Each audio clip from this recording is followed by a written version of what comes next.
బంగారం ధరలు పెరుగుతోంది మీడియా వల్లే. తగ్గుతున్నది మాత్రం అసలు ఒరిజినల్ సిట్యుయేషన్ వల్ల. బంగారం, వెండి ధరల వెనకాల మీడియా అత్యుత్సాహపు ప్రచారమే ధరల పెరుగుదలకు కారణమైంది. జనాలు నాశనం అవ్వడానికి కారణమైంది. 4,00,000కి వెండి వెళ్ళిపోతుంది, 2,00,000కి బంగారం వెళ్ళిపోతుంది అన్నటువంటి మీడియా అత్యుత్సాహ ప్రచారం.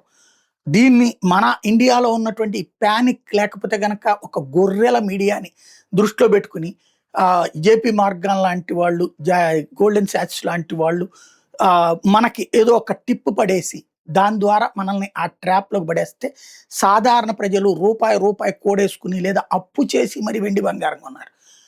3.5 లక్షల రేంజ్ దాకా పోయినటువంటి వెండిని కొన్నటువంటి వాళ్ళు 2.5 లక్షలు వచ్చినప్పుడు 2 లక్షల రూపాయలు వితిన్ 1 మంత్లో 1 డేలో నష్టపోయారే. ఈ పాపం ఎవరిది? అట్లాగే గోల్డ్ 2 లక్షలు అయిపోతుందని చెప్పేసి దాదాపు 1,70,000 1,80,000 పెట్టుకున్నారు. ఇప్పుడు అది 1,60,000కి వస్తే ఈ పాపం ఎవరిది? అంటే ఆళకర్మ అనేటటువంటి సిచ్యువేషన్లో ఉన్నాం.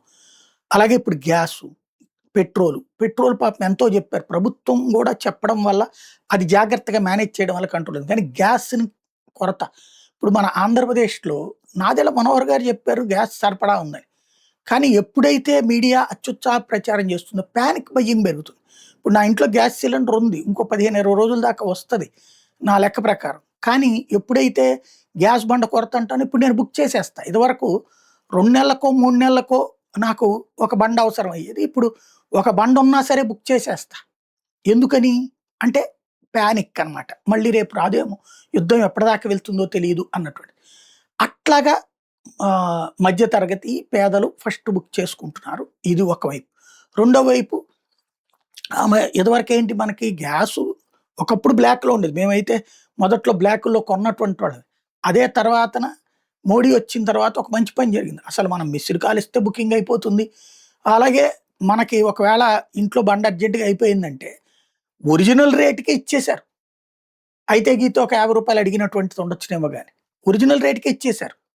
అంత స్థాయికి మార్పు జరిగిపోయింది. ఇవన్నీ సీన్ కట్ చేస్తే ఇప్పుడు ఆళ్ళందరికీ ఇంతకాలం డబ్బులు బ్లాక్‌లో ఏమీ లేవు. ఇప్పుడు రూపాయి వస్తుంది. ఈ సిలిండర్‌లు తీసుకెళ్ళి వాళ్ళు హోటలోళ్ళకి ఇచ్చుకుంటే రూ. 4 వస్తా ఉండేది. హోటళ్ళల్లో పేరుకి కమర్షియల్ సిలిండర్‌లు 10 ఉంటే 20 డొమెస్టిక్ సిలిండర్‌లే ఉంటాయి. మనకి ఇక్కడ 45 రోజులకు ఒకటి కాదు కదా! మనం నెలకి ఒకటి చొప్పున బుక్ చేసుకున్నా అక్కడ అడ్డు చెప్పేది కాదు ప్రభుత్వం. సరఫరా ఉంది కాబట్టి దాన్ని మనం ఇట్లాగ ఇచ్చేసుకుంటాం. మన పేరుతో బుక్ చేసేసి వాళ్ళు ఇచ్చుకోవడం ఇవన్నీ జరిగిపోయినాయి. ఇప్పుడు ఒక్కసారి పానిక్ క్రియేట్ అవ్వడం ఏంటంటే టీవీలులో ఇంకేముంది, లేదు లేదు లేదు అదిగో హోటళ్ళు ఇబ్బంది పడుతున్నారంట, రెస్టారెంట్లు ఇబ్బంది పడుతున్నారంట. రైట్, మంచిది. ఇలా ఈ పానిక్ క్రియేట్ చేయడం వల్ల కొంచెం జాగ్రత్త పడతారు.